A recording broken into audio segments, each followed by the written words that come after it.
Welcome to this video demonstration of the difference between a panoramic roof and a panoramic sunroof.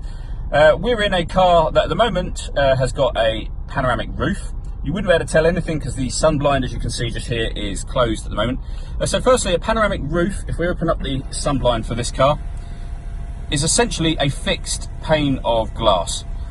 So what it will do is it will let in a huge amount of extra light. It does make the cabin area of the car feel a lot bigger, but it won't open beyond this point. So it's not a sunroof, it is a fixed glass roof.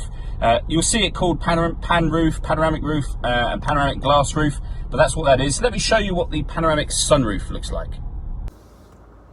So initially it looks exactly the same when the sun blind is closed, which it currently is. So what we're going to do first of all is open that up. Now we're in a 2019 Ford Kuga at the moment, and on the Ford Kuga it stops halfway.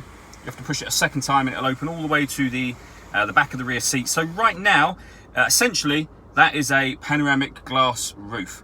The main difference, of course, is that on this car, this front section will open as a sunroof, and that is what makes it a panoramic glass sunroof rather than a panoramic glass roof.